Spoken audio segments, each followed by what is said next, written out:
ఉద్యమ తల్లే మా తల్లి కాంగ్రెస్ తల్లిని తిరస్కరిస్తున్నాం.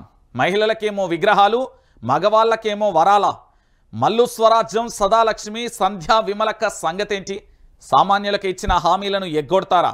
నిరసనగా తెలంగాణ తల్లికి పాలాభిషేకం. తెలంగాణ భవన్లో బీఆర్ఎస్ ఎమ్మెల్సీ కవిత అంటూ కూడా చూసిన పరిస్థితి కనబడుతుంది. ఎమ్మెల్సీ కవిత నిన్న ఆగ్రహ ఆవేశాన్ని వ్యక్తం చేసింది. ఒకసారి చూడొచ్చు. బీఆర్ఎస్ పార్టీ పిలుపు మేరకు రాష్ట్ర వ్యాప్తంగా తెలంగాణ తల్లి విగ్రహాలకు ప్రజలు క్షీరాభిషేకాలు నిర్వహించారు. మంగళవారం హైదరాబాద్లోని తెలంగాణ భవన్లో తెలంగాణ తల్లి విగ్రహానికి పంచామృతంతో అభిషేకం చేస్తున్న ఎమ్మెల్సీ కవిత అంటూ కూడా ఇక్కడ చూడొచ్చు. ఏంది, ఆడబిడ్డలను అవమానిస్తారా? సన్మానాలకు పురుషులే తప్ప మహిళలు పనికిరారా? కవులు కళాకారులలో ఆడబిడ్డలకు చోటు ఇవ్వలేదేం? తెలంగాణ తల్లి నుంచి బతుకమ్మను దూరం చేయలేరు, జీవోతో భాగోద్వేగాలను మార్చలేరు ఎమ్మెల్సీ కవిత. ఊరూరు తెలంగాణ తల్లికి క్షీరాభిషేకం. విగ్రహం